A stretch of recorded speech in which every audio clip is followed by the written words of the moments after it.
Shalom. Devosi ulangan pasal yang kelima, ayat 1 sampai yang kelima dan 22, demikian firman Tuhan. Musa memanggil seluruh orang Israel berkumpul dan berkata kepada mereka, "Dengarlah hai orang Israel, ketetapan dan peraturan yang pada hari ini kuperdengarkan kepadamu supaya kamu mempelajarinya dan melakukannya dengan setia. Tuhan Allah kita telah mengikat perjanjian dengan kita di Horeb. Bukan dengan nenek moyang kita Tuhan mengikat perjanjian itu, tetapi dengan kita yang ada di sini pada hari ini, kita semuanya yang masih hidup.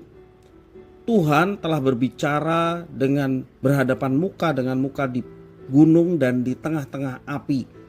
Aku pada waktu itu berdiri antara Tuhan dan kamu untuk memberitahukan firman Tuhan kepadamu, sebab kamu takut kepada api dan kamu tidak naik ke gunung." Dan ia berfirman, ayat yang ke-22, "Firman itulah yang diucapkan Tuhan kepada seluruh jemaahmu dengan suara nyaring di gunung dari tengah-tengah api, awan dan kegelapan, dan tidak ditambahkannya apa-apa lagi. Ditulisnya semuanya pada 2 loh batu, lalu diberikannya kepadaku." Demikian firman Tuhan. Dalam perjanjian Tuhan dengan bangsa Israel, umat pilihan Allah, ada peraturan yang harus dipenuhi. Tuhan memenuhi perjanjiannya atas inisiatifnya, sementara umatnya Israel seringkali melanggar aturan perjanjian itu. Karena itu sebelum mereka memasuki tanah perjanjian, tanah Kanaan, Tuhan menyampaikan semua aturan perjanjiannya untuk dipegang dan dilakukan dimanapun mereka berada.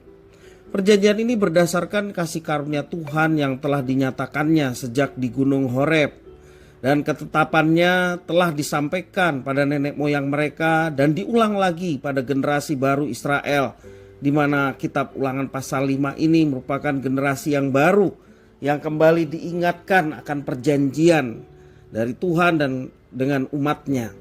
Dan peraturan ini disampaikan dengan kedahsyatan Tuhan di tengah-tengah api di gunung dan dituliskan pada 2 loh batu. Intinya mereka harus ingat bahwa Tuhan Allah yang telah membawa mereka keluar dari perbudakan Mesir. Karena itu mereka tidak boleh menggantikan Tuhan Allah yang telah memilih mereka dalam bentuk apapun dan beribadah kepada Allah lain selain daripada Tuhan Allah yang telah membebaskan mereka dari perbudakan Mesir. Meski Tuhan mengasihi umatnya, Ia akan menghukum mereka yang menggantikan Tuhan, yakni Allah-Allah lain yang seringnya mereka ikut-ikutan terhadap bangsa-bangsa di sekitar mereka. Ayat yang ke-10 menjelaskan demikian. Israel tidak boleh menyebut nama Tuhan dengan sembarangan. Itu yang juga di dalam hukum Tuhan, diulang lagi di pasal 5 ulangan ini, seperti yang di dalam Keluaran pasal 20. Selain mereka tidak boleh menyebut nama Tuhan dengan sembarangan, mereka juga harus mengkhususkan hari Sabat menjadi hari ibadah mereka berbakti kepada Tuhan. Terhadap sesama mereka juga harus menghormati orang tua, tidak boleh membunuh, berzina, mencuri, berdusta, tidak boleh memiliki barang atau milik orang lain.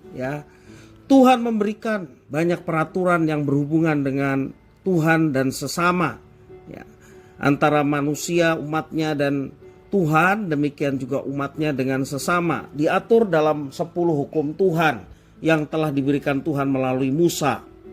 Dan aturan ini untuk menolong mereka menikmati berbagai berkat yang telah Tuhan sediakan di tanah perjanjian.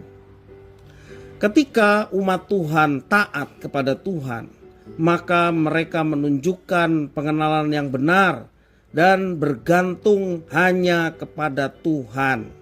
Jadi orang yang taat, bangsa yang taat terlihat dari kebergantungan mereka kepada Tuhan Allah yang ditaati melalui firman yang diberikan kepada mereka.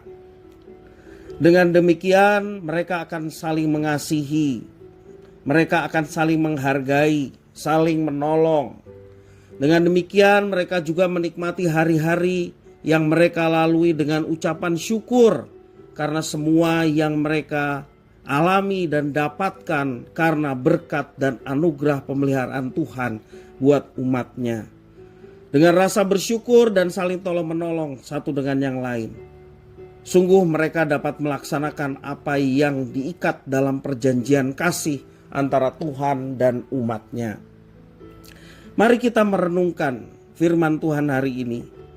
Bagaimana kita menjalani hubungan dengan Tuhan dan sesama. Kita harus ingat pertolongan Tuhan di setiap hari yang kita alami sampai pagi hari ini. Ia berjanji menyertai kita dan penyertaan juga di masa yang akan datang, yang belum kita lewati dan akan kita lewati. Tuhan berjanji akan menyertai. Dan mari kita terus berjuang untuk melakukan apa yang dikehendakinya.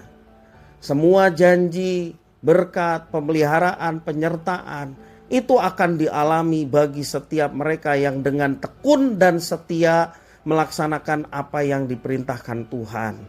Kalau kita tidak mau setia, kalau kita tidak mau tekun, ya, sebagai orang Kristen hanya asal-asalan saja, tentunya penyertaan dan berkat bahkan mujizat itu tidak akan terjadi. Kalaupun kita merasa bahwa saya baik-baik saja tanpa saya harus taat kepada Tuhan dan gereja Tuhan, sesungguhnya Tuhan memberikan kesempatan untuk kita bertobat. Sesungguhnya Tuhan memberikan kesempatan untuk kita kembali. Jangan terlena. Atau kita merasa bahwa kita tidak perlu taat dan aktif dan ternyata saya tetap diberkati, saya tetap sehat. Ya, semua itu bisa didapatkan di luar Tuhan. Tetapi firman mengajarkan, sia-sialah segala sesuatu yang kita dapatkan tetapi bukan Tuhan yang memberikan. Sesungguhnya ikatan-ikatan seperti itu ingin membawa kita jauh dari Tuhan. Tugas iblis utama adalah supaya manusia tidak percaya Tuhan. Supaya manusia tidak percaya Yesus sebagai Tuhan dan Juru Selamat. Supaya manusia tidak mentaati apa yang dikehendaki dan difirmankan untuk kita laksanakan. Itu tugas iblis. Jadi jangan merasa senang ketika kita merasa tidak aktif tetapi kita sudah merasa diberkati Tuhan. Yang lain pun bisa memberikan itu kepada kita. Jadi janganlah kita sia-siakan hidup. Ingat, kita sudah diikat dalam perjanjian dengan Tuhan. Terlebih perjanjian baru di dalam Yesus Kristus. Yang tugasnya sama seperti umat Israel. Untuk kita melaksanakan perintah, melaksanakan kehendaknya yang telah tertulis dalam kitab suci sebagai satu kehormatan yang diberikan kepada umatnya. Dan alamilah penyertaan Tuhan, berkat, pemeliharaan, bahkan mujizat itu akan diberikan dan dinyatakan kepada mereka semua. Mari kita laksanakan dengan penuh sukacita dan alamilah penyertaan, berkat, pemeliharaan dan juga mujizat yang terjadi dalam hidup kita. Puji nama Tuhan. Tuhan Yesus memberkati.